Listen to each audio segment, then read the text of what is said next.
Thank you, and welcome everybody. It's nice to see the faces. I've gotten so used to seeing you constantly. I went through a little bit of withdrawal. My wife's opinion was that it was really healthy withdrawal, but I'm back home and ready to be working with you all again. This is great. And there's snow on the ground, which is a joy. And we should get started. Peter, you have opening comments, more substantive than mine? No, my comments would have been along the same lines, that it was important to have this break, but I'm excited to get back to work. All right, then. We should begin with approval of the minutes of the last two meetings, December 9 and December 16. Are there any comments or corrections anyone would like to make? All right, then they are deemed to be approved. Our next topic is to catch up on what's been going on in the legislature. I think this should be an open conversation, but Peter, you may have things to report. I have some things to report, and there may be others. Peter, can we start with you? Yeah. Sure. I also wanted to give the opportunity for Jane to sort of talk about the sort of broader tour that she's been doing around various committees, sort of setting up the framework for how we're engaging and how that's going, and sort of set that off. And then I think many of us have been in different committees on specific issues to start educating the committees on terms of the work that we've done to this point, and engaging in potential legislation to follow. But it might be useful for Jane to sort of talk about what the work as a whole. That's great. Jane, can you do that? Yeah, happy to. So thank you, Peter. For folks, there was a process that was adopted by the steering committee in December that wasn't, to my bad, wasn't actually communicated widely across the council and subcommittees. But in general, the way that the process has been working was that myself, and when she's been available, Secretary Moore, Julie has joined me. We've sort of done the roadshow of the CAP summary, but then left it to first and foremost co-chairs to come in and start to talk about the work of specific subcommittees. And then, of course, recognize and appreciate that counselors and subcommittee members themselves will also be tapped by legislators to come in and speak to their specific experiences. When we've done the CAP summary, when we've been asked to participate in a Senate committee, we've brought with us the Senate appointees on the steering committee meeting, Jared and Lauren, with us to represent their voices in that summary, as well as when we've gone in to speak to House committees, Liz and Chris Campany have joined us to speak to their experiences. I think the CAP summary roadshow is sort of coming to a close, is my expectation right now, as committees are now transitioning to really dive in deeper to bills that are coming up, or areas of expertise that they want to hear from all of you on. And I know that we've been lucky enough to have many of you participate in specific committees on the clean heat standard, on weatherization, on other topics, TCIP, transportation. I know even Megan O'Toole and others have gone in to testify. And so it'll be great to get that sort of roundup from all of you, and then speak to specific questions that you might have around what will happen now with the ARPA investments and beyond, if you have any questions on how that came about based on the council recommendations on the governor's proposal now. So it's been a privilege to represent the work at a high level, and excited to see it transition to all of you and your expertise as we dive in deeper to the policy issues. So I'll leave it at that and let the rest of you speak to sort of what you've been speaking to committees on, and answer any questions that you might have on the governor's budget and beyond. Thanks, Jane. I guess one basic question is, can you comment in any way on how the work of the council has been received?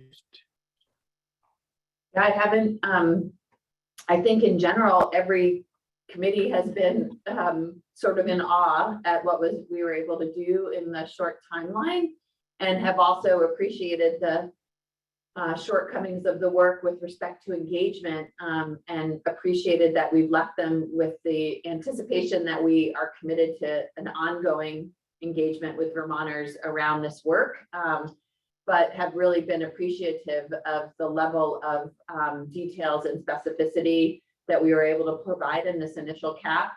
And one of the things on the council agenda for next week will be for the council to approve is the report that I drafted on behalf of the council for the legislative summary, which is required by the GWSA, which really does speak to the need for the legislature to act in a timely manner, like that the work is sort of handed back to them now to help us implement the components of the climate action plan that really rest with them. And so I think they get that, and I'm hopeful that there'll be some ambitious work that'll come out of the legislature this year to help us meet the requirements of the GWSA.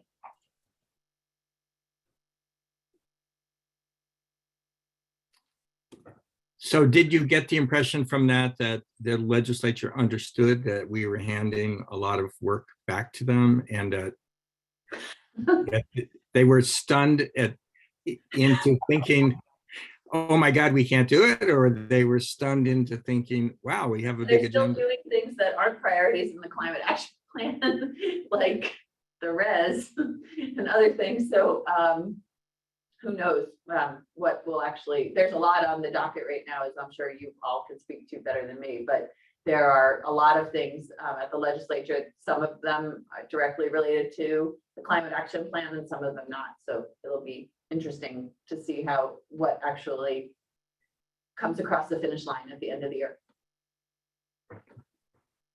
Thanks. Rich, we've got some hands up. Yeah. Jared and Christine. Oh yeah, Jared and Christine. Sorry, my comment was actually from before about the minutes. It's not about kind of holding up approval of them, but this did just because we had a science and data subcommittee meeting yesterday and I was reviewing those minutes. One of the things that I think the science and data subcommittee has done, and I think many other of the subcommittees have done, is list the attendance at the meeting, what subcommittee members are present and who's absent. And I think that's just helpful for the record to know who was there. And I didn't see a list of who was present and absent in the last two drafts of minutes. So not suggesting that we need to go back and do that, although I would defer to others in terms of, especially at this state, in terms of what we need to do for proper minutes. But I think it would be a good practice going forward, and would just request that whoever's taking them today make note of at least subcommittee member attendance and absences at the top. Thanks, Jared. Any comments from others on that point? Oh, thank you. I was just going to say I did those minutes for the meetings, and I'm happy to just review the videos quickly and add that to the top of these two. Any objection to making that amendment? Then Jane, please do that. Christine, then Joey. Back on the legislative discussion, and I'd be interested to hear your takeaway, Rich, from your clean heat standard testimony. But a few days after the Christmas holiday, I got an email from Chair Briglin of the House Energy and Technology Committee asking me specifically, although we broadened it, to provide testimony. I think it was on January 5th, which completely blindsided me, but we scurried around and eventually got squared away that Dave, myself, and Brian Woods would prepare testimony, and Dave Farnsworth and myself would present it. And it happened about a week later, which was helpful. And my sense coming out of that testimony last week is that House Energy and Technology Chair Briglin specifically said to his committee at one point, during our time with them that they had not taken as much look at weatherization work as he believed in the past their counterparts in the Senate had, and that they, the House Energy and Technology Committee, anticipate going deeper on that particular topic moving forward. But I didn't hear anything more specific about that. And we did include as one of the segments of our testimony verbatim the highest level articulation directly from the CAP of the 4 or 5 weatherization related pathways price actions that ended up in the CAP for weatherization. So we told them the language that's in the CAP asking them to do certain things. Whether they'll do them or not remains to be seen. So that's just the update I have. Thanks, Christine. Joey? Thanks. I'm not sure if this is a question. I have sort of 2 questions, and I'm not sure when to ask the second one, which is, but I'm just gonna put it on the table now. So one of the questions I have, and maybe Jane, you can get to this, and like when we talk about process with transportation and everything else moving forward, is just a reminder on the contract with the Consensus Building Institute. Are we done with that team and we're flying solo from here out? It made me think of it when Jared raised his good point. So that was just a quick question. And then another process question is, if people haven't dug into the governor's budget proposal, I mean, I don't know if Peter or others want to hit the highlights, or if we can just send that summary around, but it does seem like I understand there's some capacity potentially there that could be helpful to our work. It just might be helpful to hear from Peter or Jane or anyone else about what sort of additional climate capacity we might anticipate and when. If there's anything that is shareable, that would be helpful, I think. Thanks, Joey. Jane? Yeah, first I wanted to follow up on Christine's comment about weatherization. And I just thought folks would be excited to know, and I don't know how widely this has been circulated. I know that the governor's ARPA budget went out, but there's also Peter can explain it probably better than me, ARPA capital funds that are different.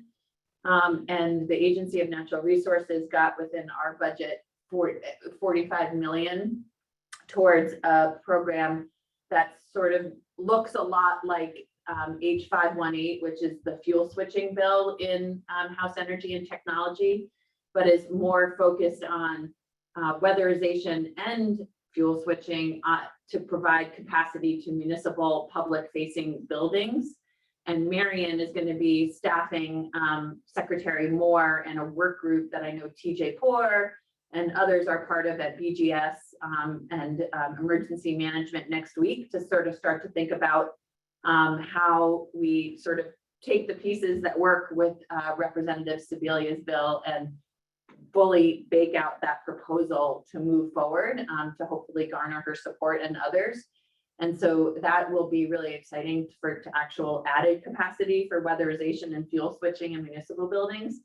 And Marion will be point on that with Secretary Moore. And I think the hope is, I wanted to bring this up because Julie will be testifying with Jennifer Fitch and someone else, Erica Borneman tomorrow in House Energy and Technology on that specifically tomorrow morning, if you're interested in that. And the hope is actually Julie pitched that idea to the governor and the governor took it on, but that's not it. And it's so as a result, it's in ANR's budget, but it doesn't actually really make sense for ANR to administer that program. So I think one of the things about fleshing out that proposal will be whether or not where the appropriate source for that funding to go to is, whether it's directly to BEIC or other state agencies, BGS, others. So that's a really exciting added capacity outside of the ARPA dollars that you see that the governor put towards climate action. And then speaking about our budget, I haven't gotten the exact breakdown on the GWSA budget. I asked for that yesterday from our business office. And there's a lot of other components in that, and I don't, yeah. We have a base budget in A&R for GWSA funding for next year, but it includes also new positions and new capacity within A&R. And that proposal is all being fleshed out now. And so how much money there'll actually be for technical analysis is not clear to me yet, but it's not much. It's in the scale of $200,000. So if I can just follow up on that quickly, Jane. So to get to Joey's point, I think the sort of to set things into context, the governor has proposed the creation of a climate office within the Agency of Natural Resources to do the tracking and implementation coordination stuff that we've all said is necessary across state agencies. And they would work with partners like TJ and others across state agencies to make sure that the things that we're working on, we can report back up to folks and do the analysis on coherently in a way that we've all talked about as necessary. And so that's an exciting process. Obviously, it's just in the governor's recommended budget. We still have to go through the process, but I think that will be a topic of conversation where some of the money committees, where we typically haven't been as actively engaged in the climate work, may begin to ask questions of some of you. And we can run down and share those details, Jane, in some form to you all, so that you have those in terms of what the expectations are and kind of the ideas behind some of those different positions. Thanks, Peter. I was just going to suggest that I felt like I was being a little coy about that because I wasn't quite sure how much information right now to share, but the idea being that there would be a climate office within A&R and that there are 8 positions within that office, and we're starting to define the roles and responsibilities of that office so that we're prepared to talk about it with the legislature, as well as the job descriptions for those positions, of which 5 would be existing positions that are already here within the agency, and 3 would be new positions. All right, thanks, Jane. Any other comments on the legislature? I guess if not, I will report that David Farnsworth and I were asked by House Energy and Technology and also by the Senate committee to testify on the clean heat standard. And we've done so twice in the House and once in the Senate. There's a lot of interest in the clean heat standard. The committee seemed quite focused on trying to understand it and at the moment seem committed to advancing legislation in line with the Climate Council's recommendations. So there's a lot of work, I think, in the legislature ahead on that, but Chair Brigland has a pretty ambitious list of witnesses he'd like to hear from. And the committee as a whole seems quite interested in going forward.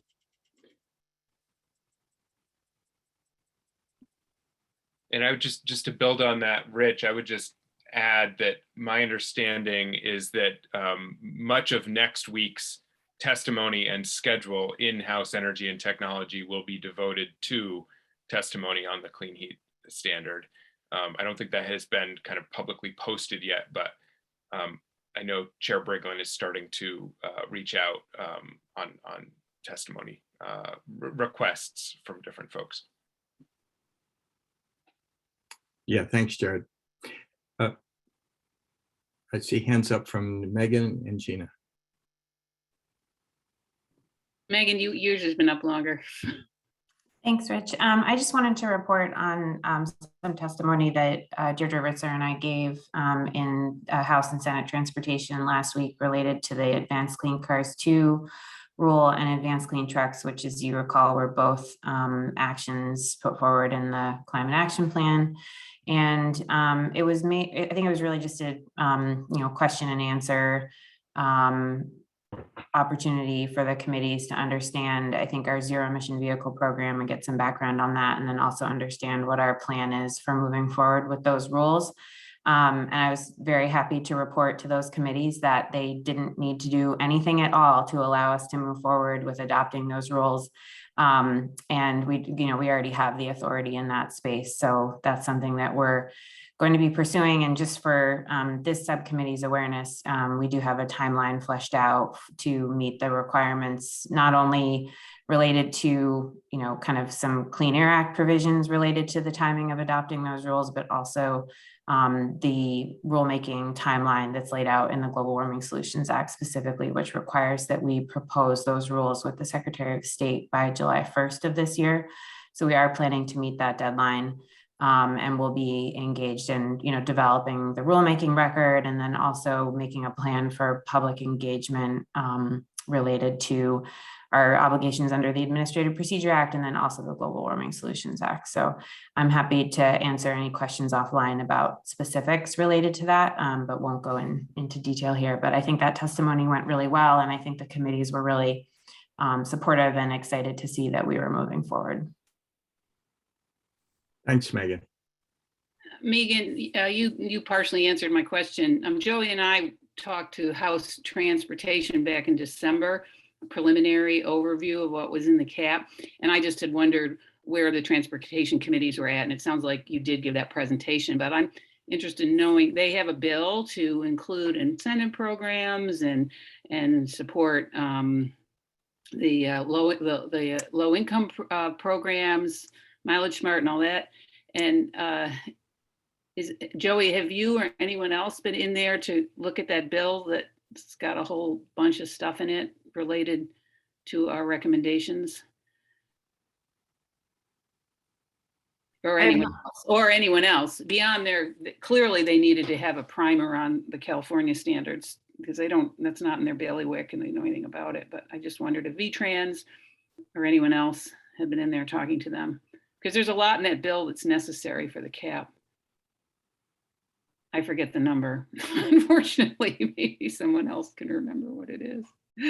H552, and it's called the Transportation Innovation Act, and I can share, I can drop it in the chat here, but I can talk to you more about that too. But I haven't been back in there since we were there in mid-December, and then but I know VTrans is definitely in House and Senate transportation, overviewing the cap and talking in House transportation about the multitude of different programs that are really responsive to and the climate action plan. And as you said, just really build off existing programs and a lot of the work that the state, VTrans in particular, has already done. So we got to get them involved in this group. I know they are in a little bit of a gap with Dan leaving and Andrea just coming on, but it's really of concern to me that they be involved all the way along and play a major role in the committee that Peter just described. I worked at interagency level for years, and it's one thing to write it down on paper.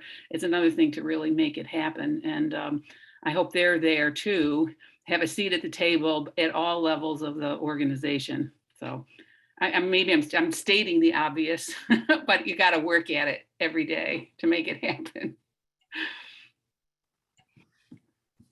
I will add for everybody's awareness that Senate Transportation did ask me to go in and talk about the status of TCIP and where that stood. And I just provided a sort of basic overview of where things stood relative to conversations in the region as they were curious given what was in the cap. So nothing substantive coming out of that, just for awareness. Thanks, Peter. And Gina, TJ? Hey, I just figured it would be remiss if we didn't report on that. Liz and I also went into House Energy and Technology to talk about the recommendation in the electric sector on the 100% res. I think they're, context setting and providing the recommendations, the questions related to kind of the impacts on the grid and demand.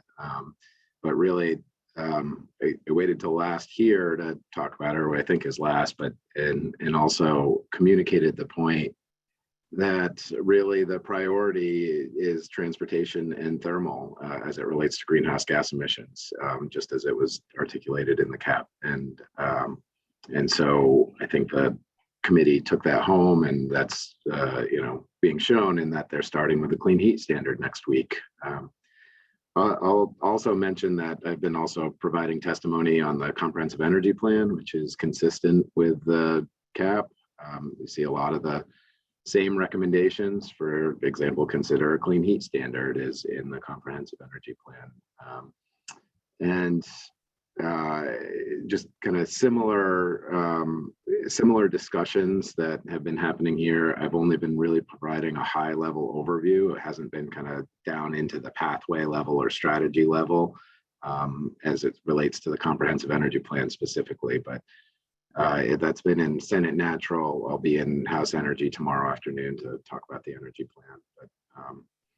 But they're designed to, the plan is designed to be consistent with the CAP. So, a lot of similar themes. Thanks, TC.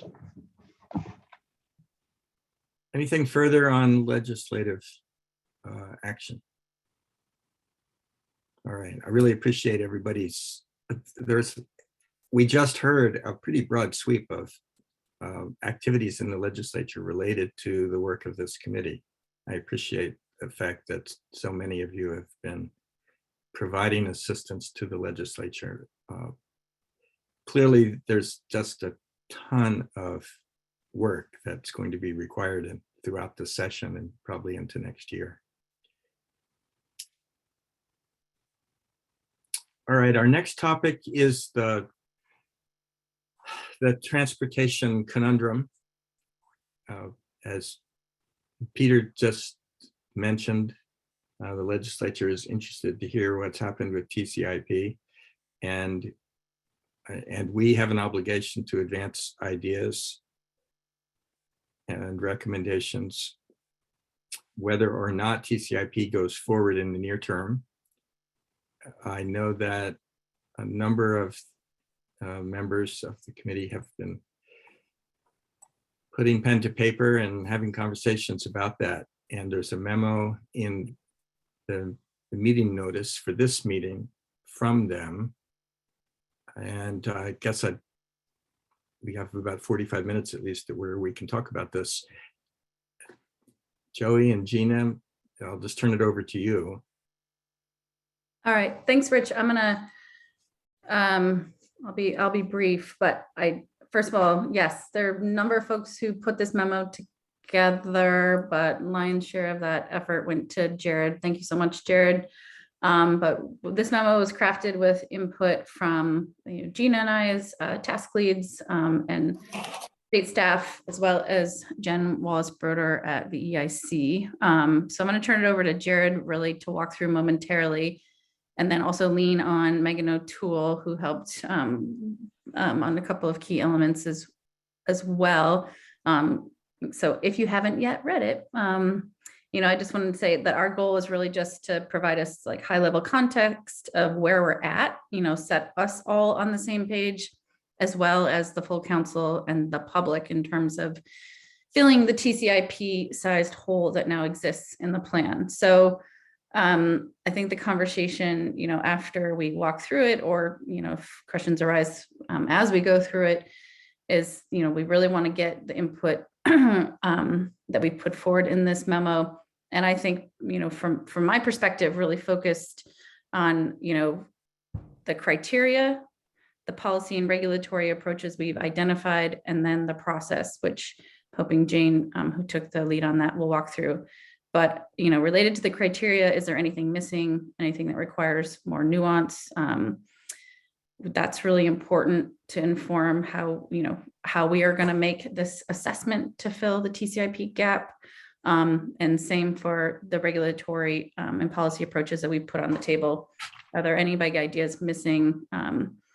What should we be considering? And then sort of really crystallize at the end of the conversation the process for moving this effort forward. So I'm going to turn it over to Jared, and then Jared, you can lean on Megan for the pieces that she took the lead on as well. just walk us through high level in the memo, and then ideally we'll focus in on the criteria and the actual policies and recommendations themselves. Thanks, Jared. Thanks, Joey.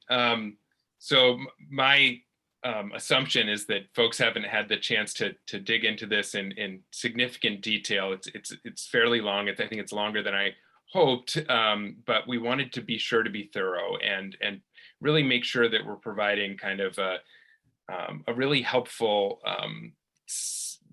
approach to context setting. Where are we now? What do we need to achieve both overall in terms of the GWSA, and what role does transportation play there? Based on a literature review, including what other states and kind of provinces and subnational jurisdictions have done, what are the main options that are out there and have been considered? And there's a lot of great research and analysis on those options, the pros and cons of them, some of the key considerations. That's also been informed by some really helpful research and presentations that the Joint Fiscal Office has done, previous reports to the legislature that have been done by Resources for the Future, and of course, kind of previous work to this. From there, once we kind of lay that out, we get into looking at, in more specificity, what are some of the options in those broad categories of policy options? And then, kind of summarize based on the initial conversations in that transportation task group, what were some of the things that were rising up for us that we think deserve further exploration and analysis. So I really want to underline that this is very preliminary. This is the start of this conversation. And if folks read this and see that they think that there are options missing, that there is important criteria, important considerations, let's make sure to lift those up. And this draft can kind of be a work in progress that we add additional pieces to. So with that, I'm just going to go ahead and share my screen. I also really want to thank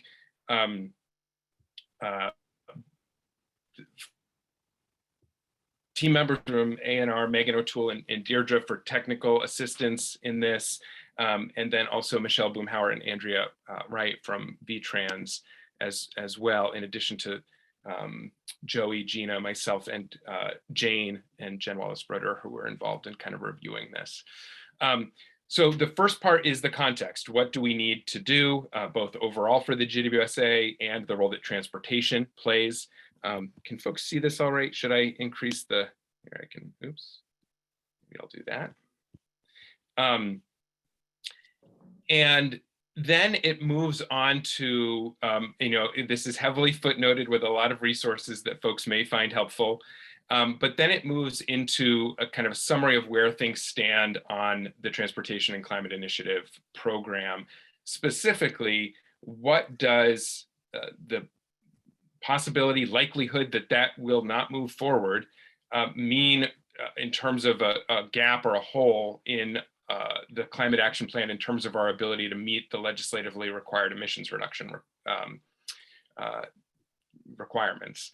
And so the overview there is that TCIP was designed to achieve a 26% reduction in emissions from on-road fuel use by 2032. So it doesn't line up exactly with our GWSA timeline, but that's about the scale that TCIP was designed to do, a 26% reduction, and was certainly the primary recommendation in the CAP, designed to kind of be a lever and a driver for cleaning up the transportation sector.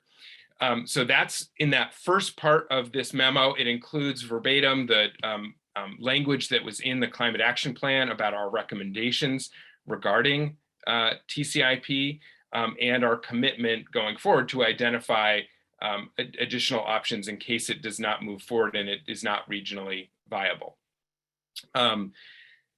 So that's those first two sections. I guess I would pause there in case folks want to comment on any of that context before we go to the criteria.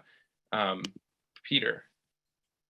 Jared, thank you to everybody who put this together. I think it's excellent. It's really nice to have it all in one place, frankly. So thank you for doing that. The kind of discussion that I think we need to have clarity around is what hole we are seeking to fill with the TCIP piece. You know, as we've had this conversation, that we weren't able to necessarily book 26% reduction in emissions in Vermont based on participation in TCIP. And so it's a little unclear to me how, and this is somewhat to do with our modeling conversation to follow, how we account for that, and so that we can be clear to the rest of the council and to legislators about sort of what the hole we're trying to fill, and whether that hole is emissions reductions, funding to support things we've identified elsewhere, or whatever those things might be. I think it's complicated just from the regional nature of TCIP. Yeah, I think it's a great point. I just would offer a couple of thoughts on that. I mean, I think, you know, it's been clear that the modeling of the pathways is around the kind of amount of activity, the level of adoption of some of the emissions reduction activities. It was not modeling of policy measures and what that could achieve for the GWSA. I think, yeah, for any regional cap and invest program, and I think this would apply to the Western Climate Initiative as well, as long as those allowances are able to be kind of traded across jurisdictions, and the overall level that's declining, it may vary between the participating jurisdictions, even if overall that's the target. I think that 26% was kind of used as the reference point because that was the goal across the jurisdictions, but I think it's a fair point, Peter, that if Vermont was to participate in a regional cap and invest program, the actual emissions reduction from within Vermont's borders could be more than that number, or they could be lower. And I think that is an important consideration. I would say that overall, you know, while the kind of size of the gap related is somewhat a complicated question, I think we can also just go back and rely on, you know, we set as a reference point that for sectoral proportionality, that, you know, transportation as of the latest comprehensive emissions inventory data was 40% of our emissions. And so therefore we're aiming to get, you know, a minimum of 40% of our reductions by 2030 from transportation, in line with kind of the amount of pollution that's being produced there. And so to me, I think when we start this policy question, it may be about how do we make sure that we're getting a 40% reduction from transportation, even if we can't say with exacting certainty what exactly TCI would have delivered.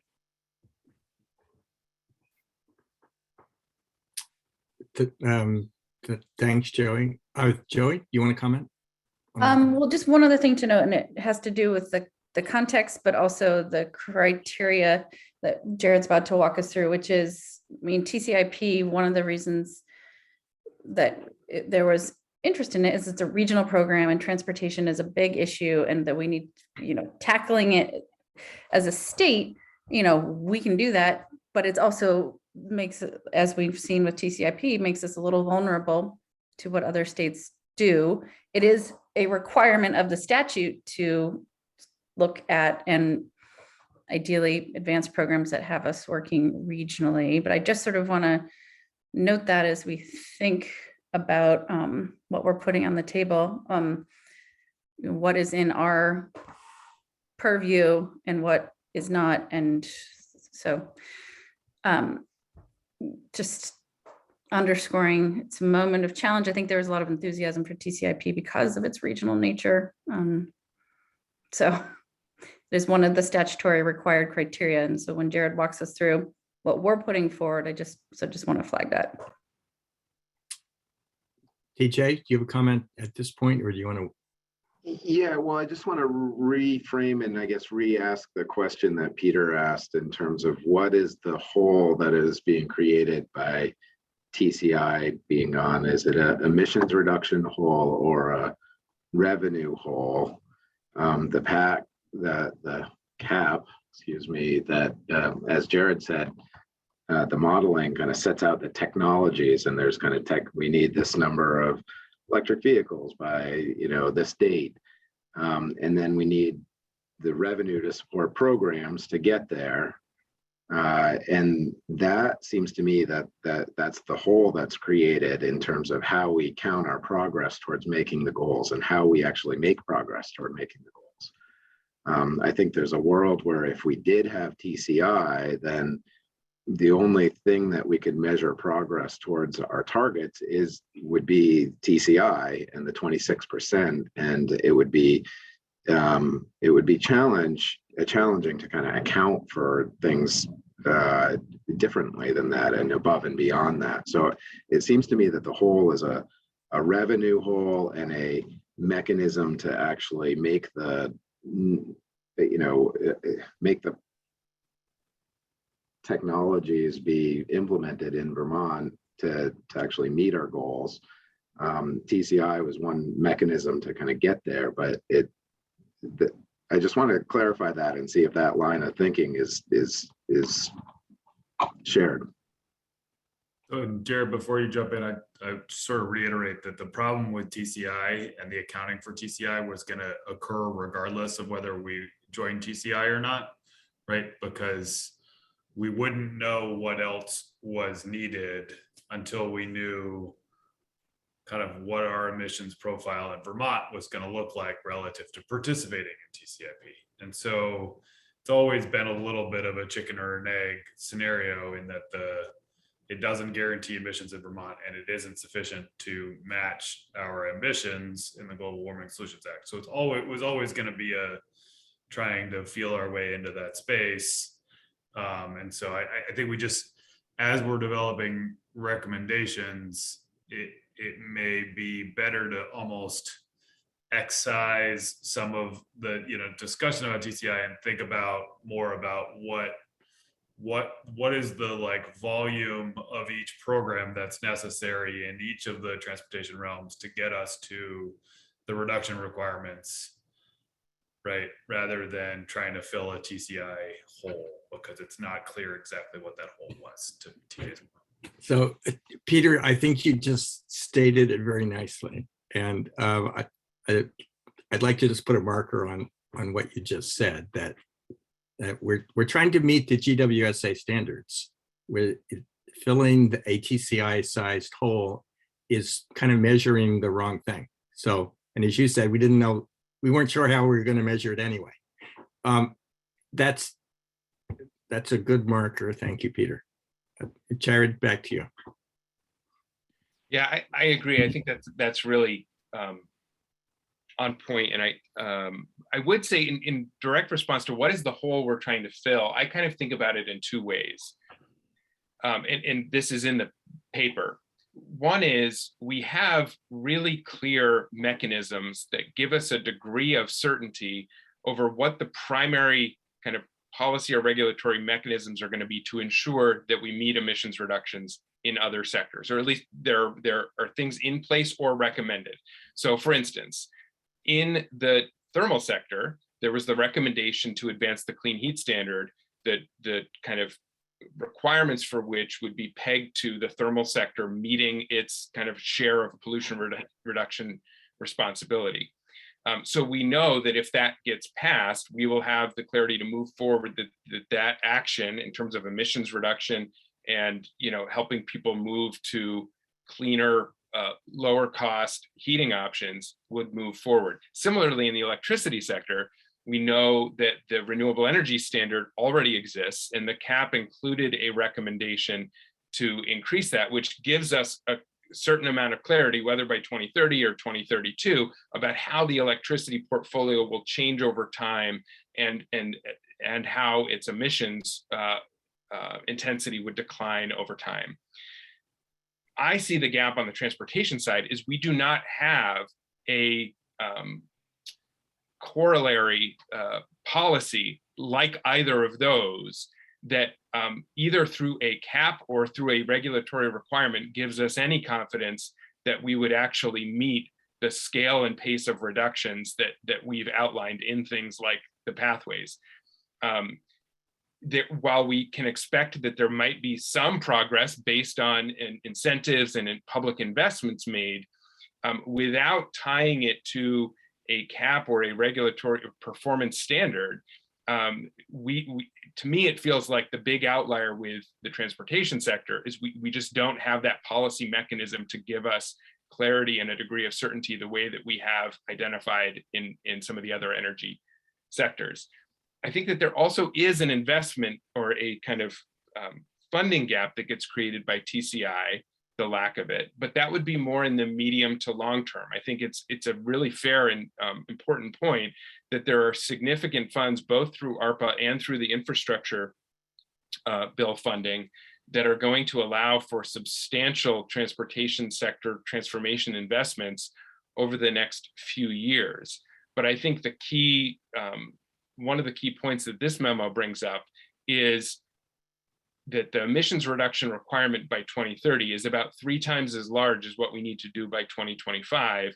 And if all ARPA funds need to be expended by the end of 2026, we could be in a scenario where that one-time short-term federal funding is declining at just the time that the need to ramp up activity and investments is increasing in the second half of this decade. So I think one of the key questions is how do we ensure sustainable investments in that transformation and not just have a kind of the near-term thinking of what can be done in the next couple of years, because that won't be enough over time to do what we need to do. So I think there are holes on two sides. It's what is the policy or regulatory regulatory tool that helps us have a degree of confidence and gives market clarity to everybody that these things are going to happen, like we have in the electricity sector, like has been proposed in the thermal sector, that TCI would have done a part of. Even if we couldn't fully count everything for Vermont, it would have given clarity that the participating jurisdictions were going to come in under that cap. So as a whole, so that's how I think of those two holes. It's what is the kind of primary policy or regulatory driver to give us some confidence and certainty to meet our. On the investment side, what is going to be that sustainable source to be able to move us forward, not just the next 2 or 3 years, but out to 2030 and beyond. Okay, Jared, you want to get back to the criteria? Yes, let me go ahead and share that. So, there was already a number of criteria, some that were outlined explicitly in the Global Warming Solutions Act, some that were developed by the council and included in the climate action plan. Those were both fairly long lists, so we've included them as references. But in terms of what was common across them and what were some of the top of mind things for this task group, we tried to summarize a shorter, while we wanted to include those longer lists, we tried to have a shorter bullet point list for kind of high level consideration. And I'm going to pause on that there to see if anybody has comments about those or feels like there are key criteria that are missing from that list that should be explicitly added. Any comments on that? I have one. I just wanted to ask for nuance in any of these things here that we should be capturing as well, beyond what's missing. Yes. So a bit of nuance on the second bullet.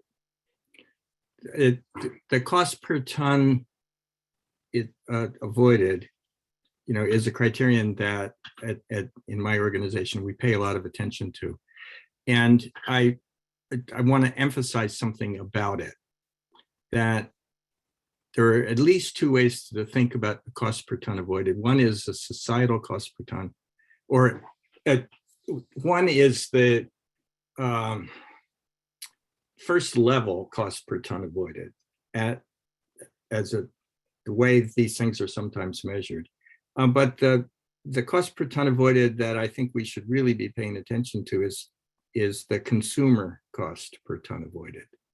And I'll give you an example to make sense out of this. In RGGI, the cost per ton avoided could be said, and some economists would say, it's whatever the latest auction numbers are for the cost to buy a ton in a RGGI market. And from the point of view of an obligated entity, that's the cost that they incur per ton of emissions. But that's the cost of emissions. It's not the cost per ton avoided. The way RGGI works, if the revenue is dedicated to investments in end-use energy efficiency, as a large fraction of it has been, from a consumer point of view, the revenue is invested in cost-effective efficiency, and therefore power bills go down. And there's been a lot of analysis of RGGI over time that from a consumer point of view, the cost of RGGI has been zero or better. So I point this out that we need to be careful when we're talking about the difference between cost per ton emitted to an obligated entity on the one hand, and a cost per ton avoided when you're looking at it from the point of view of businesses and families.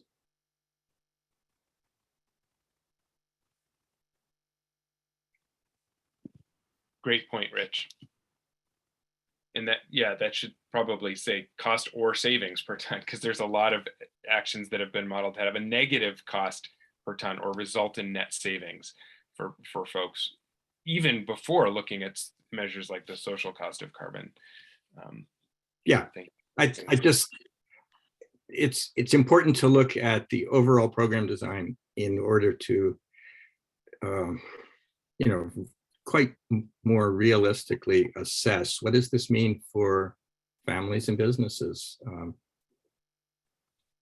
not just what's the superficial cost per ton avoided in some kind of carbon market or cap and trade scheme.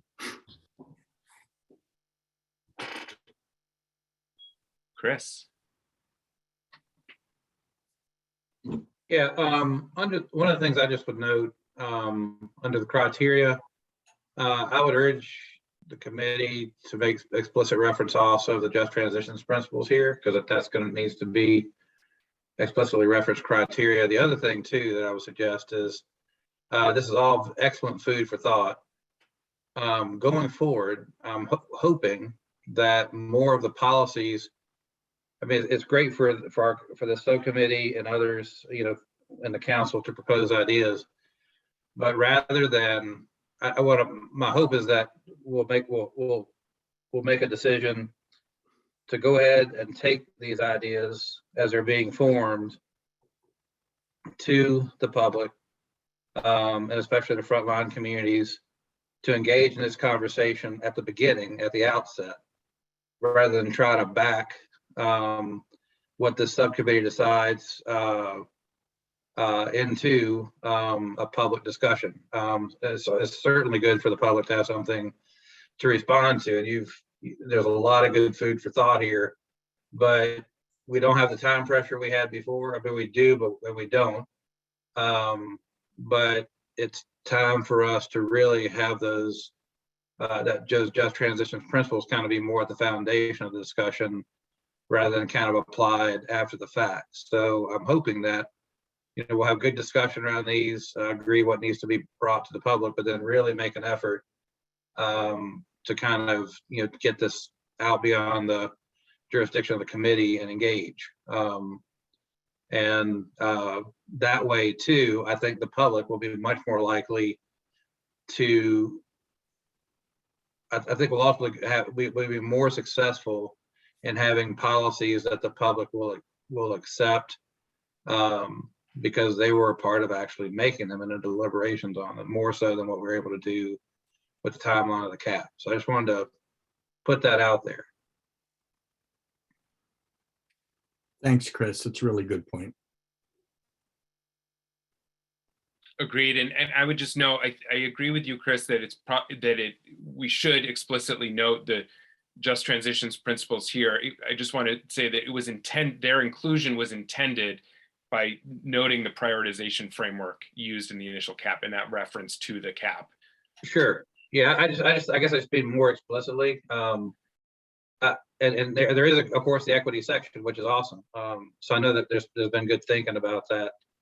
I just thought it'd be good just to kind of more just thinking again for other people who may be reading this, just calling that out more explicitly in front, if that makes sense. Definitely. Jane or Marion? I was just going to offer that I know in our smaller group meeting preparing this memo, we talked a lot about stakeholder engagement as well as more broad engagement from Vermonters. And I really appreciate what Chris is suggesting and think we should strategize about the timing of that sooner rather than later. And then also wanted to highlight that we have a unique opportunity to work with the public also in the transportation space or in the rulemaking space for advanced clean cars too and advanced clean trucks. And Megan and I have talked about this in the smaller group meeting to move those rules forward within the agency, because ironically in the GWSA, there isn't explicit language around public engagement for the climate action plan, but there is explicit call out around public engagement for the rulemaking process that is quite directive in the GWSA about what we're supposed to do for public engagement. There's also specific public meetings that we have to hold as an agency in rulemaking, and Megan has advised that is quite generic and that we could try to merge what's required of the GWSA for that rulemaking engagement with what's required by the agency for rulemaking. And so we should, there's going to be multiple touch points with the public in the transportation space, and we should really be thoughtful about what we're talking about when and how we engage with them in a larger conversation about transportation policy and what's needed to meet the GWSA reduction requirements. So just something to highlight, and I appreciated Chris reminding us that we're not under the same time pressure, although albeit we are in different ways, and should be thinking about engagement early in this process for this to feel authentic.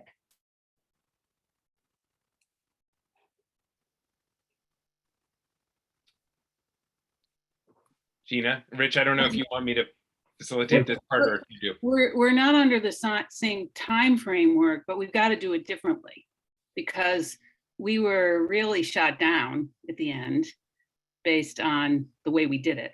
And I know some of it had to do with the time frame, but I think more it also had to do with our ability to reach out and go to those communities that need to hear from us. And I mean communities not in the physical sense. So and that's going to take resources, and that's going to take a plan. And the $200,000, Jane, that you mentioned, that's just for doing technical work, right? Not for doing public outreach.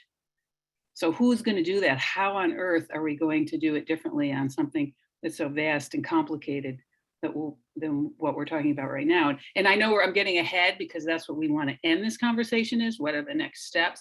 But since Chris raised the issue of the rubric, we've got a long way to go to figure out how we're gonna do that. In my humble opinion, so I'm just throwing it out there. Thank you, Gina. Not just a timing thing; it's a how thing. Yeah, this is obviously an important conversation, and particularly if we want to engage members of the public in a thoughtful dialogue about options, that has to be a dialogue that it's more than just a quick hit response to a survey question or something like that. It's got to be, it has to be an informed type of deliberative dialogue or deliberative polling at least.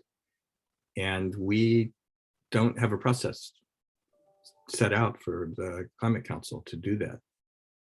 So that's a real challenge for us to think how we're going to accomplish that over the next 6 months, 8 months, year.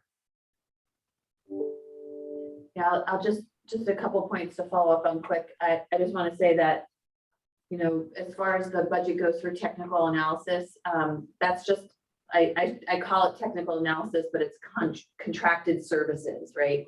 So we have capacity to contract services out above and beyond the 400,000 we have remaining in our budget now for those services. We anticipate approximately 200,000 for next year. There are unbelievable competing demands on that money, and what we do with that is very much in the air still.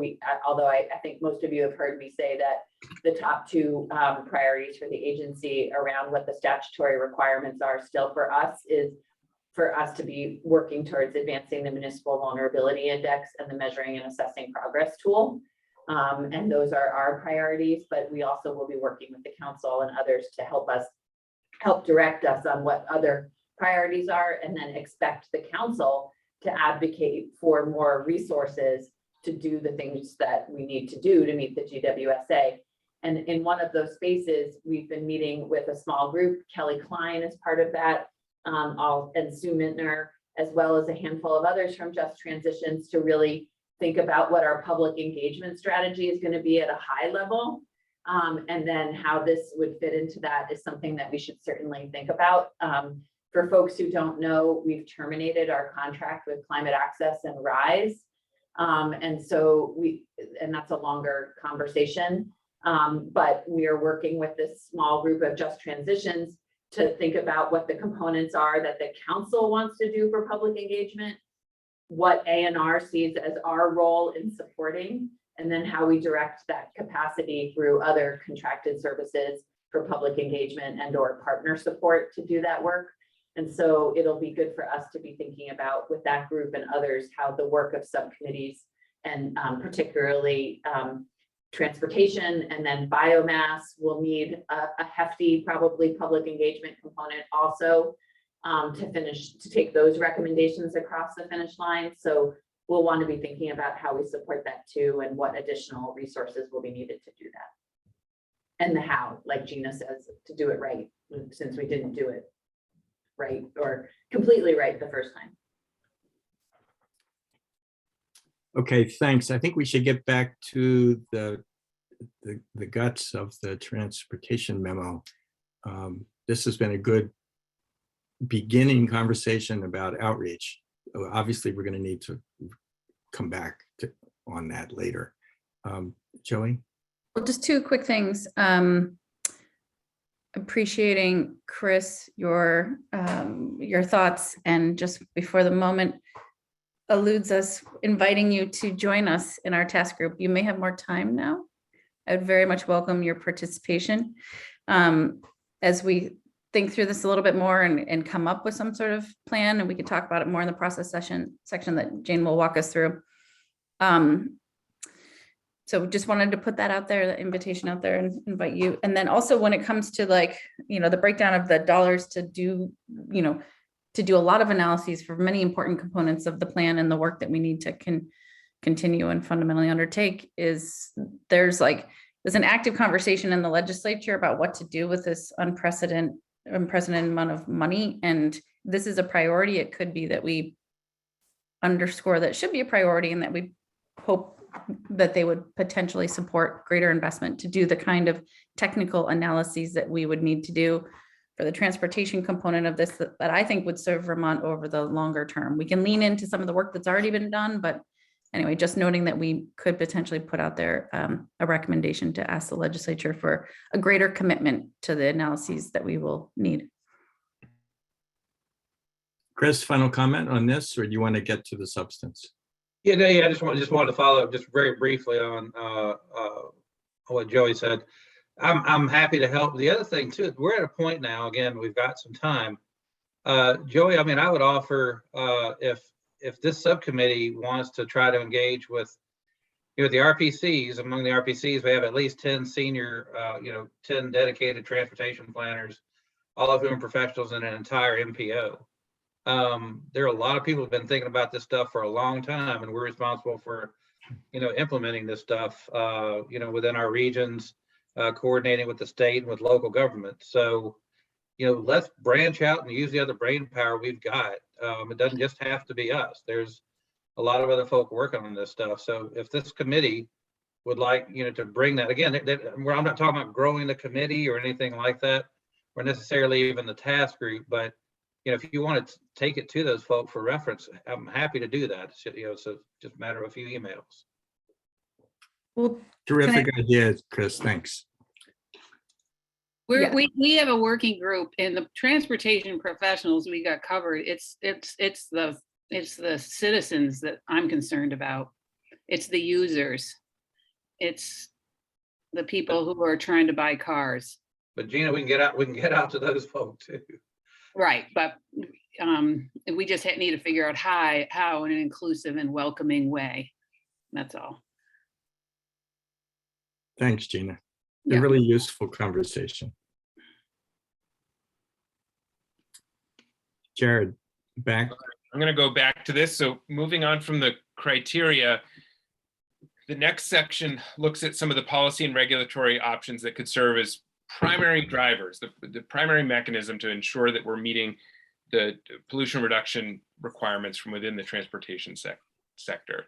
This really started with a broad literature review, both here in Vermont, some of the previous work that Joint Fiscal Office has, and current work that the Joint Fiscal Office has done, looks at great resources nationally. The US Climate Alliance, Resources for the Future has looked at globally, groups from the World Resources Institute to the Regulatory Assistance Project that are really tracking and assessing what are different jurisdictions doing and what is working, what are the options for how you arrive at a degree of clarity in terms of achieving emissions reductions. And there were kind of three broad categories that those fell into. There's some nuance, there's some other things that bigger states or kind of federal governments would be able to do that we are not as able to do.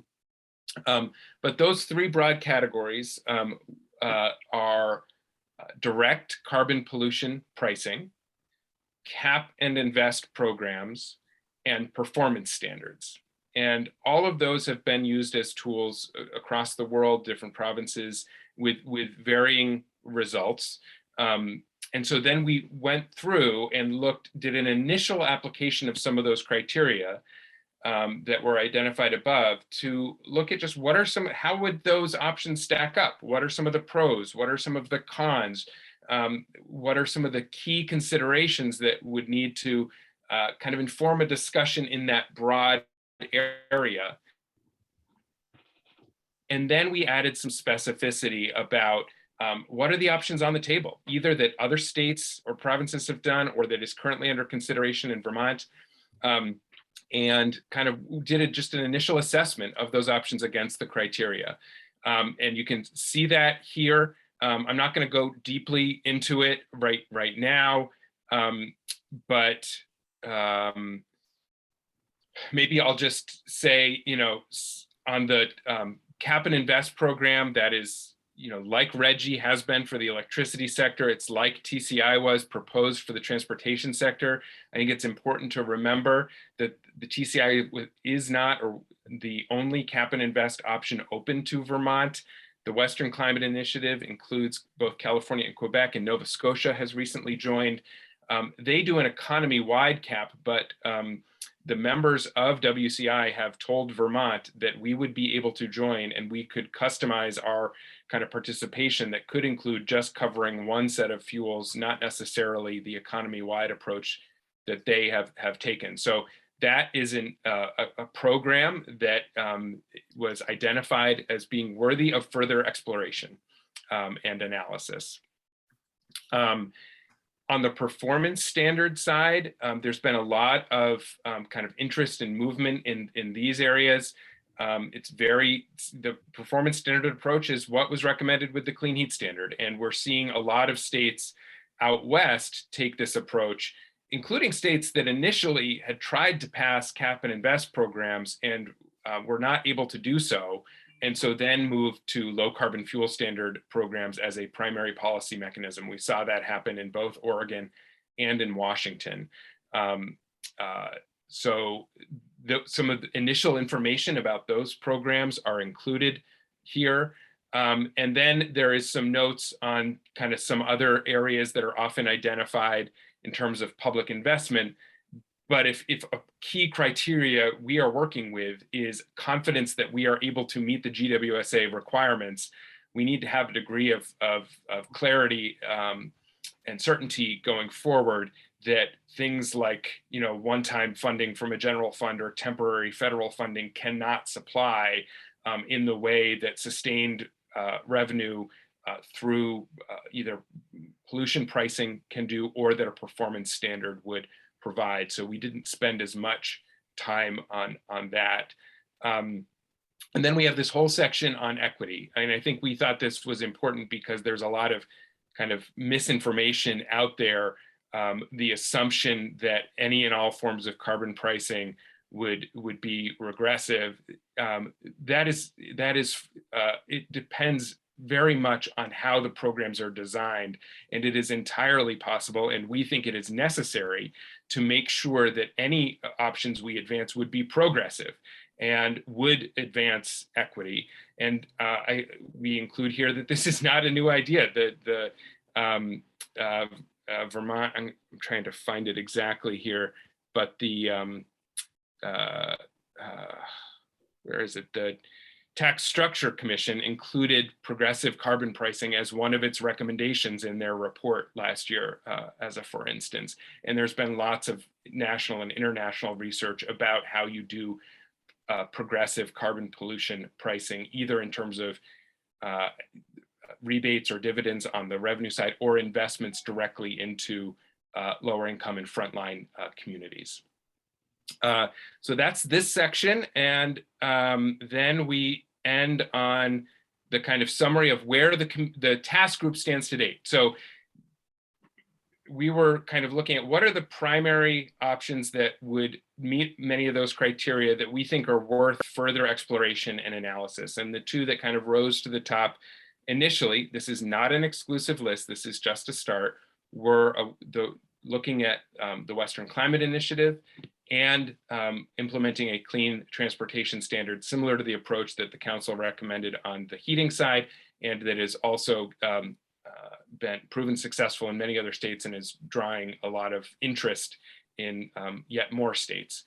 But this is not exhaustive. So we want to, I think, hear any initial feedback on these options as we've identified, or other things that you think should be added to the mix for further consideration. And then the last part is process and next steps and timeline. So let's pause on this question to see if folks want to surface other options or make comments on that part of the paper, and then we can end with Jane on the proposed process from here. Let's do that. I'm going to stop sharing.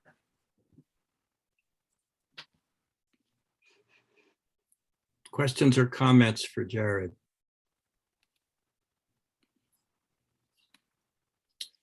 Christine? I just want to say Yeah. excellent work and really well presented. And thank you for this. I support what you've laid out thus far. Bram? Yes, I will second. Thanks to all who worked on this. This is a great paper.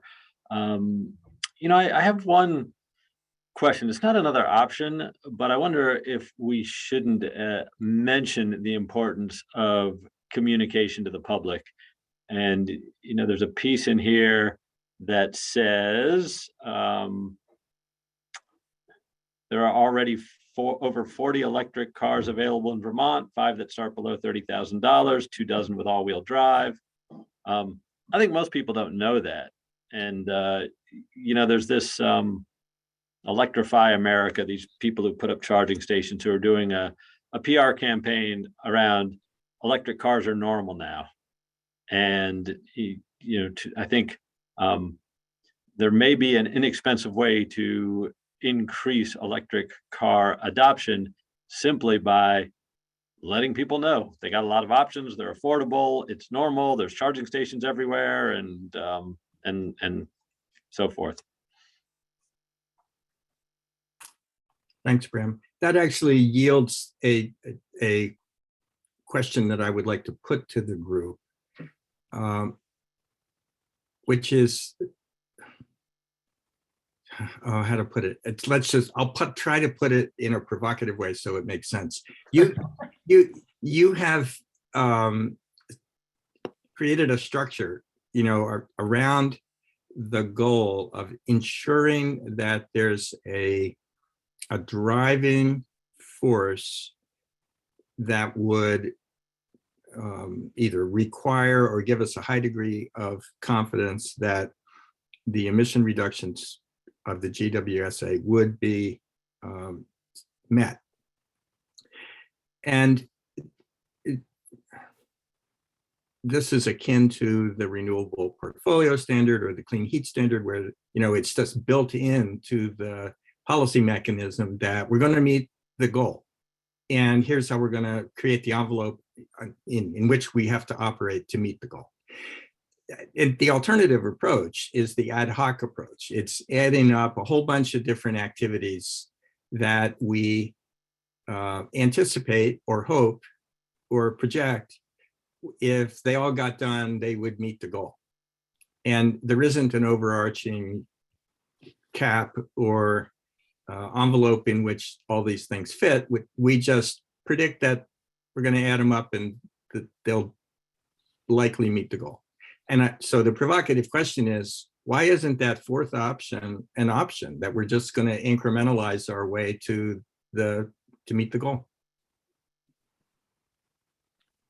I'm happy to give an initial response to that, but would welcome others. For me, there's two reasons. One is the clarity of the language in the statute, that these are requirements and that we have to put forward a plan that will meet the requirements. I think the ad hoc approach puts for kind of inserts too much uncertainty. And I certainly wouldn't feel confident that without a kind of primary policy or regulatory option to ensure we're meeting these targets, that we've met our job as given to us by the legislature. And also I feel like our moral responsibility at this point in time. The other reason is because, that kind of envelope or overarching cap, as you call it, Rich, I see as really just simply an accountability mechanism that calls the question on the ad hoc approach. If a lot of this stuff is going to happen anyway, then all having that cap or performance standard requirement ends up doing is those things would all be very, very low cost to do in terms of the cost of credits or the cost of allowances if it's happening anyway. But having that overarching mechanism makes sure that they add up. If it's going to happen anyway, then these things will be implemented and achieved at very low cost, in both of those ways that you suggested that we need to look at cost. But without that overarching cap or kind of performance standard, to me, we lack a real degree of confidence that I think we're required to be able to achieve via the Global Warming Solutions Act. Okay, thank you. And comments from others on the principal pathways that are included in the memo, or things that are either there that you want to comment on, or things that might be missing that you'd like to suggest adding?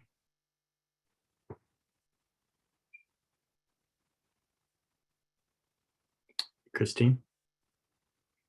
Yeah, although I don't think I could have articulated it myself, I agree with everything that Jared just said. And in addition, I'd add one more piece to that, which is to help the reason for having, a framework or an envelope or a cap or a performance standard, I think, is to send more certainty to the market and to help help ensure market transformation as quickly and as effectively as we can. And I think that's something we've learned over the last several decades through energy efficiency and clean energy markets at a minimum. Thanks. This is not to say, and I'm sure you're not saying, that a lot of the subsidiary or parallel policies are unimportant, because they exist underneath the overall frame. They fit in the envelope, and we probably need to do 10 other things in order to meet the standard. Well said, fully agree.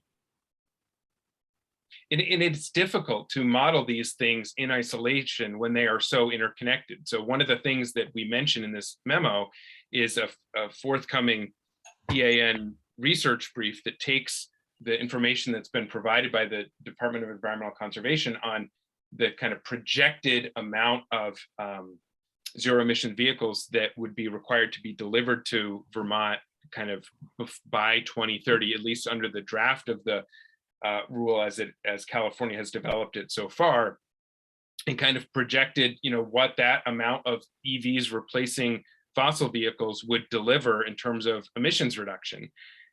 But the nuance there is that what Advanced Clean Cars 2 is going to require is that auto manufacturers provide those vehicles for sale to dealers. But whether or not they get purchased and used is also going to depend on our success at designing incentives and building out EV charging infrastructure that ACC2 does not necessarily directly affect. So in order for us to get the full benefit of Advanced Clean Cars 2, there are those corollary investments that are going to be necessary to make sure that all of those vehicles can be purchased and used in an efficient and an equitable way.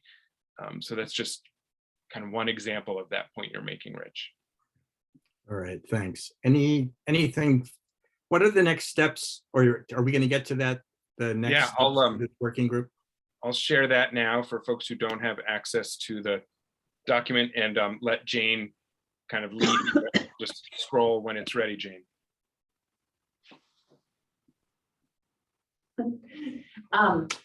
So I don't think this is that dissimilar to how the work had organically come up to the subcommittee and then the council in the development of the climate action plan, but it really articulates a clear and focused role for this smaller transportation task group to continue to meet on a pretty regular basis, as well as to have the state staff needed to support that work, including the drafting and writing of contracts when and if decided upon.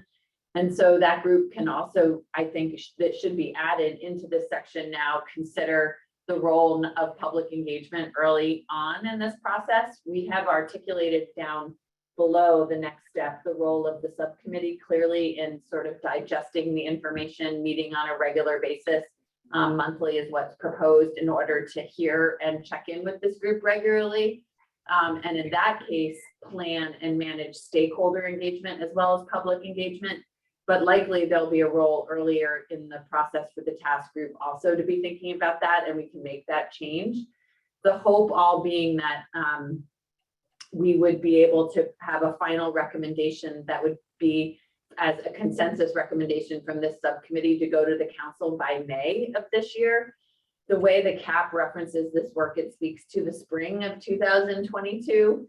I think this work would be hard pressed to come to any kind of resolution earlier than May. And we may get to May and think about extending the timeline, but I think the goal should be moving expeditiously to get to May and then bringing that up to the council for a June recommendation and a consensus opinion from the council for the June date as articulated in the plan. Sorry, and that was what it sounds like. Peter's correcting me that we actually spoke to June as the deadline in the climate action plan, which this gets us to. So no, I was making a joke that spring doesn't end till June 20th. Okay, good. June can be the best month of the year or the worst month of the year now, I find. So hopefully this draws the distinction of really where that technical expertise and sort of the grind of the work will happen at the task group, but ensure that we want to make sure that the recommendation is fully vetted and supported by the full subcommittee as it moves up to the council for its consideration. And all of this sort of helps and creates a process flow for how other sort of work will happen at the subcommittee level and sets the stage for a conversation that the council will have next week about work planning and expectations. And really, I think that subcommittees don't need to meet more than monthly, likely in the coming year. And that'll be the expectation for all subcommittees going forward. Yeah, based on the workload that they have in front of them. So happy to add any more specifics here based on the conversation around public engagement and the need there of it. But otherwise, it's really just to set the expectation of how the work will happen and create that for the council really, so they see the timeline that's in front of them. Christine, feel free to pipe in. Super helpful. Really grateful for this transparency and foresight and planning. And thank you, thank you, thank you. It's great. We've gotten to a point in the process where we're not only moving organically, but we also have a sense of the pathway that we're following and what will be needed and expected by whom, by when. Thank you. I guess I would like to add an observation, which is following up on what we've talked about a few minutes ago, that we have the opportunity now with the transportation agenda to do a much more, a much better job on public outreach and engagement and getting input from the public. And I wonder whether we could view the transportation challenge that we're facing here as an opportunity to trial some new outreach, public engagement techniques or processes, or and just be very conscious about that, to say, okay, we have this one really important part of the climate plan that needs action and decision making in the first half of this year. And why don't we quite consciously try to do a much better job of engaging the public and use this as a test bed to learn by doing.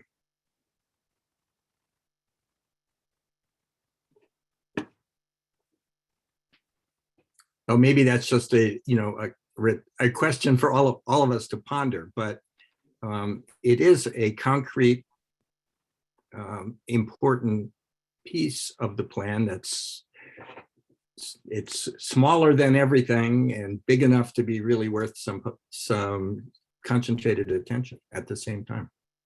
And I like that, Rich. I think it's where the council wants to go. I mean, there's other, they have a larger issue around outreach for the CAP writ large and communicating with the public. So as long as you can achieve both, I mean, I love the idea of doing a deep dive into transportation with the general public. Well, and I recognize that there are a lot of competing priorities. I mean, the comprehensive energy plan is underway.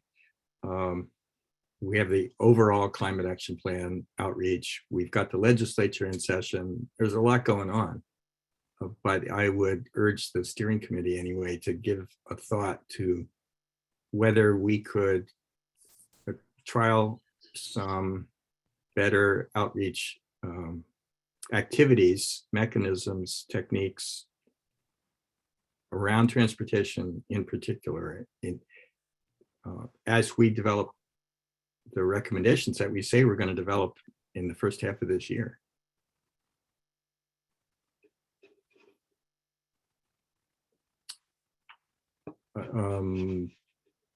Christine, your hand is still up, and then Joey.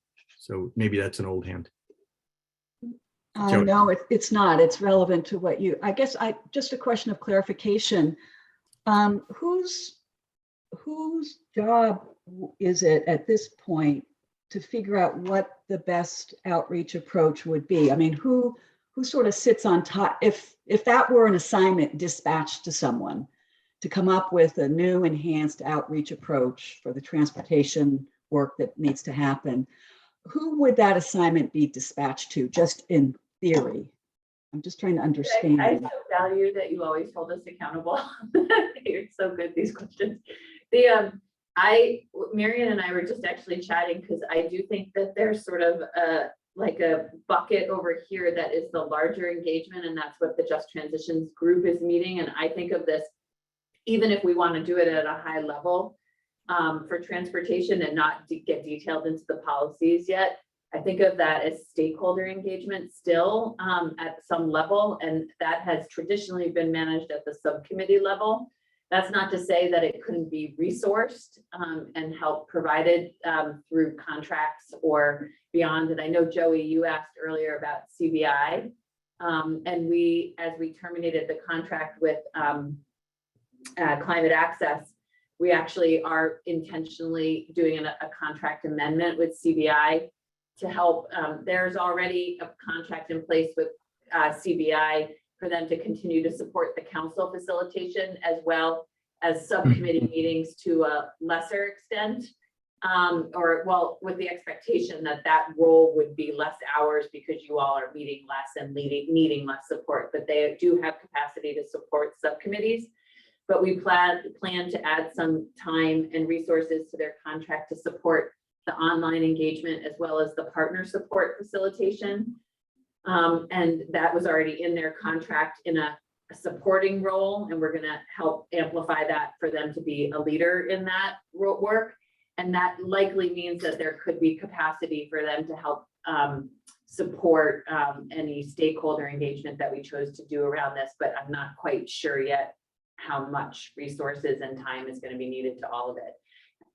So right now they're really focused on the broad state engagement for the plan itself. But Joey and then Jared, then I think we need to move on. Well, that was one of my questions, so that's super helpful update, Jane. And I thank you for asking the question, Christine. I also appreciate the accountability questions you bring. If there's any sort of summary to date of what the public engagement plan that's forming so that we can think about how this might fit into it beyond what you just articulated, Jane, that would be helpful. I'm trying to wrap my head around it because it was something I thought about too, Chris, and I'm glad you put it forward and we're thinking about it. But like what that looks like, because these are big, you know, like these are very big, very complicated, and it really depends on how you craft, you know, like what it looks like. So, and trying to just think about, anyway, I just want to step back and think about what is a strategic use of people's time to get the early input that we need. And I'm also thinking there are a couple of other endeavors underway that are generally sort of working along similar lines that we may be able to loop into for this work. Anyway, I just want to sit back and think about it and then ask the question and invite, before we wrap this conversation, others on this team who would want to join that transportation task group to think about, you know, not only next steps, but the public engagement component and what that looks like early and ongoing. So please let me know. I made that overture to you, Chris, directly. Would welcome you, but I also wanted to just ask others to and invite others to join us in this effort. Thank you, Joey. Jared, and then we need to move on. Just a quick question. So going back, Jane, to the information you shared about the proposal to kind of form a climate office within A&R that would have 8 staff, including 3 additional. Would any of those staff, is it known yet, focus on public engagement? But even if they did, is it also correct that they would not be on board until after the budget is passed? And if we're looking at a June deadline for this type of work, wouldn't be available? Yeah, one of the new positions is articulated to be somebody who does public engagement and engagement with Vermont communities. And so yes, yes, there is a vision to somebody, a new resource to be there for that. And you're correct that the budget won't be implemented till July 1st. So if everything moves forward, we would only then be thinking about even moving forward to hiring new positions. And I think the feeling we've felt within the agency that we really want to work clearly to define the roles and responsibilities of what this office will do before we actually invest in hiring new positions. So it will likely be even further out before we had somebody in those roles. Chris? Yeah, just the last thing. So I'll work with you on that with the task group on maybe the role the RPCs can do. We just had a meeting on Monday about the role of beavers in the natural landscape in our region. Had 150 people sign up. So, we've got pretty good reach. We could potentially engage. We just need to figure out what that looks like, Joey, and what our capacity is to support that. I think it's like Peter mentioned, we did some of this work around TPI, soliciting public opinion on that and getting out word about what it is and what it could do. So we do this a lot. So we just need to figure out what the details are. Well, very much. We would be like a neutral convener. It would just be, we could kind of queue it up for, other people could present. We could just organize it and make it happen. And the members of the task group or others could do all the presenting. We could just be just set the table for the conversation to happen. Well, I very much welcome bringing you into that conversation, and I'm wrapping my head around this because I do this a lot too, and I've done it for, it feels like 500 years working at the local level with communities. So I'm really eager to bring you into that brainstorm process to reach into our network. So back to you, Richard, moving on. Thank you for that really good conversation. Thanks, everybody. Jane, I think we're over to you for update on pathways and also biomass work group. Yeah. Okay, so I just briefly on the Vermont Pathways report, we can make up time here, hopefully. There have been smaller group conversations and meetings happening around updates to that report. And you may remember that the original timeline that we laid out with Cadmus and EFG was to make the modifications to the analyses and then update the narrative in the report, all with the expectation of being done and having that presented to you all today at this meeting. There have been more substantive changes asked of the modeling that have precluded us from being able to have that whole package done for today. So one of the conversations we had back and forth with Peter and Richard and others was, would you all like to see the modeling today without the update on the narrative? And the decision was like, let's wait and bring the whole package to the subcommittee, appreciating that the right experts are around the table making the necessary changes to both the modeling and narrative and are being involved in those conversations. And so the expectation is next week we'll have a small meeting that I have on my to-do list to start to schedule today, with first the technical task group working on the LEAP modeling to see the final results of that. And then another small group meeting around the economics modeling that has been rerun with Implan also. And so we'll have two separate meetings to look at the outputs of that. And then based on that final consensus there, the report will be updated to reflect all of that. And then at your next cross-sector meeting, we can present the full and final report. I appreciate that there are considerable requests and changes being asked of Cadmus and EFG around the modeling, and just want to appreciate that there's also going to be access long-term to modify LEAP.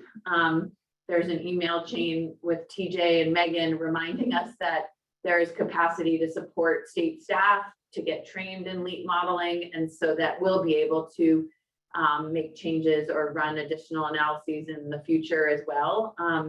And so I think that it's incumbent on us to make sure that the modeling is as good as it can be right now, but also that we reflect in the report that it's just that, it's a model and it's a moment in time, and that it'll be a living model that we can make changes to as needed through state staff. And that was one of the benefits of going with LEAP in the first place. So we'll have those two small meetings next week, hopefully, if I can schedule them with everybody for next week, and then look to present the final report with all of you at your next meeting. And if Jared or TJ, others want to fill in any of the details on some of the changes that are still being made, happy to let you guys do that. Thanks, Jane. So the bottom line for us is to know that a lot of substantive work is going on and that we're going to see the complete report at our next meeting. Yeah, thank you. All right, thanks very much for the report. What about the biomass work group? Yeah, so I wanted to put out there that the other substantive component of the work that was articulated through the climate action plan was the tabling of the biomass recommendations. And based on the conversation at the end leading up to the adoption of the CAP, there was an appreciation that those recommendations were developed in Ag and Eco, and that a cross subcommittee group was needed to sort of bring those across the finish line, consider what was being proposed, consider a process not dissimilar from what's now in front of you for the transportation sector in the biomass space, and think about how we're going to put forward and speak to biomass in the climate action plan on the same timeline as transportation. So I think it said spring of 2022 also. So wanted to remind folks of that work and know that Ag and Eco is meeting the first week of February, where they'll talk about that substantive piece. And our expectation is that we'll facilitate the pulling together of a cross subcommittee group that will work to advance those recommendations and report back to the subcommittees of jurisdiction. And so wanted to ask if there were any subcommittee members of cross sector who would like to be part of that work group with Ag and Eco going forward to finalize those recommendations and think about what public engagement looks like for that too, as well as anything else that wasn't currently on the table. And I'll just note that Liz is not here, and I don't know if that earns her just a nomination, but I would expect and understand that Liz is really interested in this, and would hope that Liz would be willing to participate in that group going forward. I think she noted something along those lines in the Yeah, chat. great. Yeah, she has said that in the past. Christine? I am not volunteering for that, but I have a question. Sorry. And you'll be happy about that probably, but does it have to be a cross-sector subcommittee member? I'm thinking, for example, somebody like Adam Sherman knows a lot about advanced wood heating in the Vermont setting and beyond, but he's not a member of the subcommittee. But if I were forming a work group of that type, I would certainly consider Adam as somebody who would bring a lot of knowledge and expertise, and in a way that might complement rather than duplicate some of the knowledge and expertise that I suspect is already engaged. Just a suggestion. Well, it's a great suggestion, and I will say that, like on the transportation space, Joey and Jared invited in Jen, and I think that that's very appropriate for the task group to invite in other technical experts to help contribute. And that also sort of gets at your comment in the chat earlier, Christine. What wasn't on the agenda today and should have been, and I know will be for other subcommittees going forward, is sort of looking at the work in front of the subcommittee for the coming year and thinking about whether or not the right expertise is still on the subcommittee, and whether people still want to stick with it based on what the expectations are for time, workload, and beyond. And so since we're not going to get to that substantive component today, I think that should definitely be on the table for the subcommittee when you meet next. And that was just an oversight not to include it on the agenda. So apologies there. Gina? I think you raised, hold on, my other phone. Okay, my husband got the other phone. The point of technical assistance is critical, as well as public involvement for the subgroup, because right now we couldn't have gotten to this paper without Jared.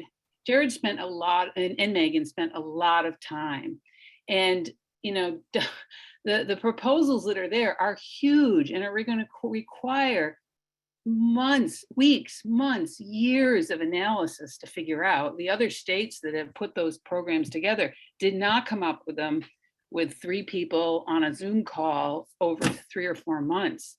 This is going to take a lot of time and a lot of resources. I just don't see how we're going to pull it off with no resources, and it doesn't sound like we're going to have very many in the next few months. I'm just throwing it out there. Maybe there's something magical that's going to happen that I know I can't do it. I don't, and I'm one of the 5 here, and I bet Joey's got other things to do, and I bet Jared's got other things to do. Who's going to do the work to deep dive into this stuff? Talk to people at NYSERDA, talk to people at CARB. I mean, this is not something that just falls out of the sky. Agreed. Enough said.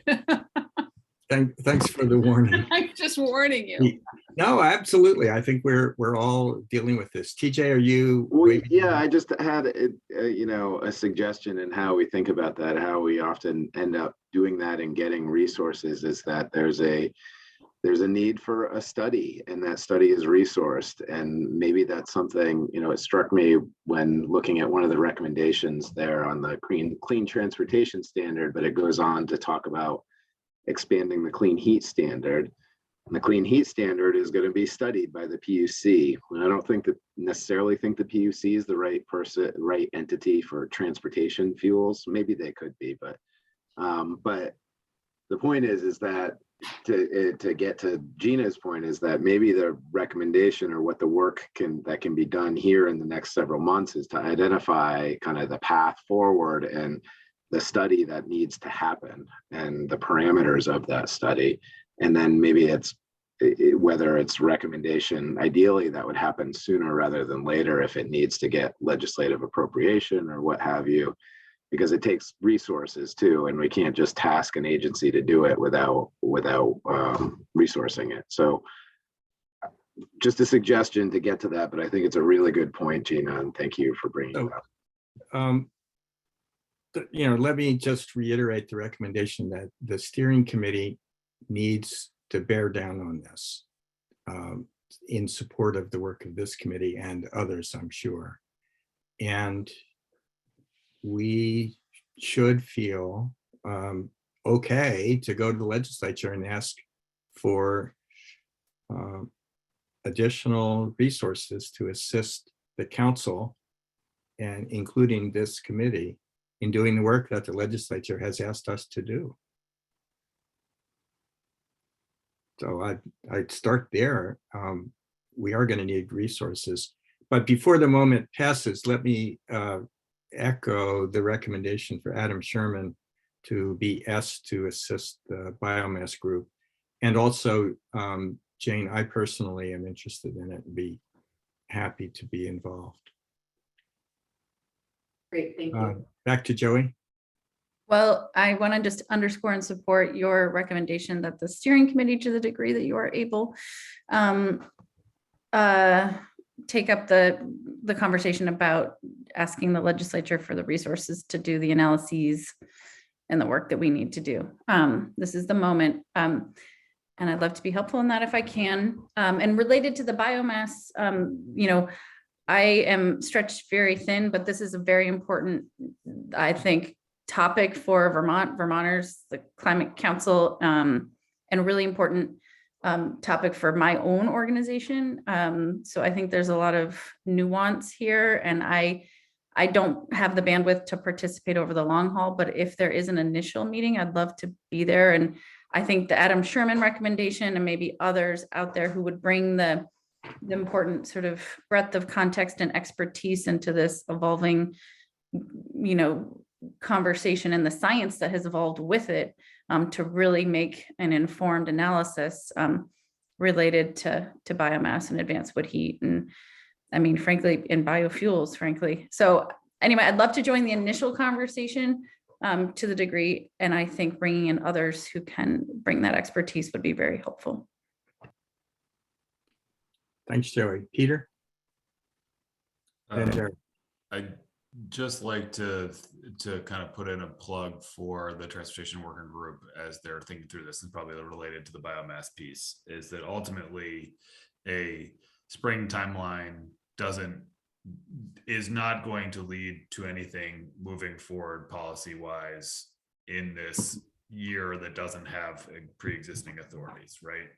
And so be thinking about the what might be needed in advance of the legislature leaving for the year to facilitate furthering that work, right? And I think that's the timeline we need to be operating under. It's the question of, are there specific research questions that we want somebody to look at that we would need funding on? Like, take this slate of policies that you've developed as potential alternatives and have somebody run it through the criteria you've listed, right? And do that analysis and support to see where we're headed, something along those lines, and so we can be explicit with what the needs are.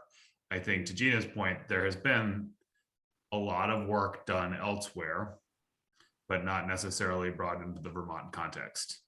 And so, that's the level of analysis that's probably necessary for us to feel confident that we, are moving in the right direction. So I would encourage you to think, as you think about further next steps, think about what you need support for, and knowing that the legislature holds the strings to those ability to access resources. To TJ's point, it should be explicit fairly shortly.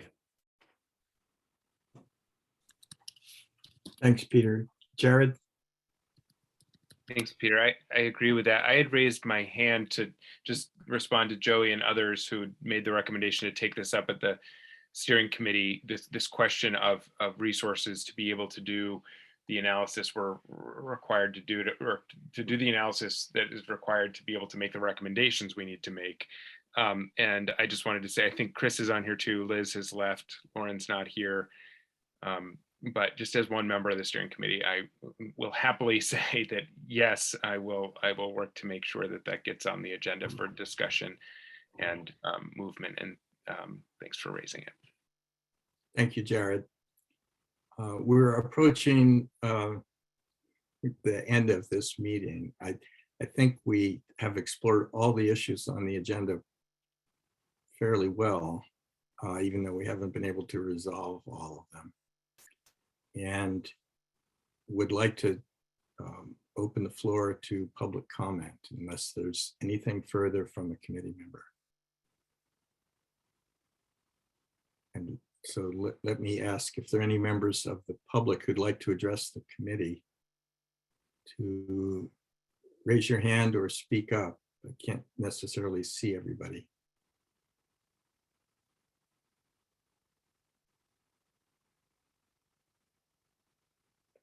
Not seeing or hearing anything, so I think there are no public comments at this point. Are there any concluding comments from members of the committee about what's next? It seems like we've put a few things back in your lap, Jane. Yeah, all good. All right. And the transportation group will be continuing to work. We're making some suggestions about the biomass working group. We've asked the steering committee to come up with a proposal to go to the legislature to seek what appropriate funding to support the outreach work and some additional technical work over the coming months.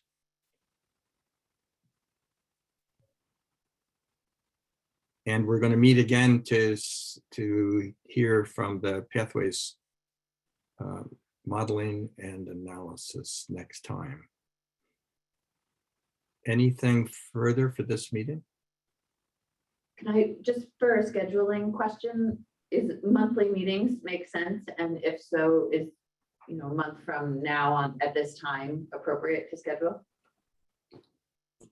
Although, is that President's Week? Is that school vacation week? Would you like to pick a next meeting date? 17th? That would be great.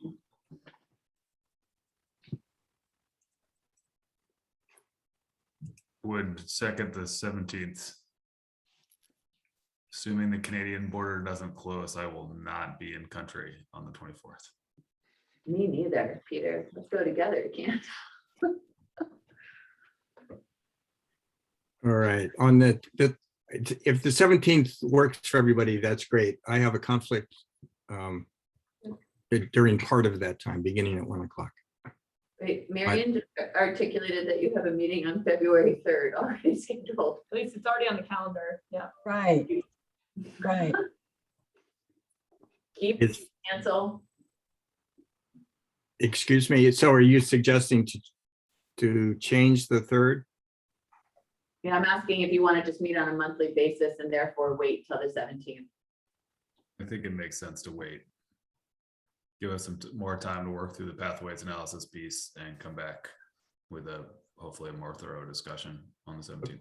Okay, agreed. And so Peter, on the 17th, I may be out of action for at least for part of the meeting. Okay, I will happily fill in for the both of us. Okay. All right. Well, thanks. Anything further from anybody? Joey? Sorry, when does the steering committee meet next? We don't have a regular scheduled meeting. The conversation related to exploring and then potentially advocating for more dollars. Just knowing the legislative process, I mean, getting that conversation going sooner rather than later. Although we don't know exactly what we're asking for. So I don't know, I'm sort of grappling with that tension, but I appreciate the steering committee being willing to take it up, but I'm just wondering when you might take it up, I guess is the question I have. I agree, Joey, that it's really timely, and I would advocate for meeting, certainly after the next council meeting, which is on Monday, but, sometime within the next couple of weeks at the latest. I don't know. Jane, I'm happy to work with you on that. I don't know if Chris has thoughts. That's another steering committee member, but I think I'm sort of waiting, I'm interested to see if the council decides to go to quarterly meetings or monthly meetings. And that'll be part of the conversation on Monday, and then was waiting to schedule steering committee meetings based on the frequency of council meetings. So, but happy to put one on the books anyway for, something after the council meeting.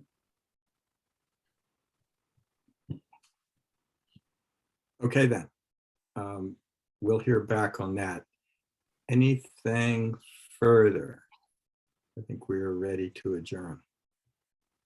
And all right, thanks to you all. A really productive conversation today. I appreciate the thoughtful input from folks. Have a good week, everybody. Thanks, everybody. See you in a month. thanks, everybody. Thank you, everyone.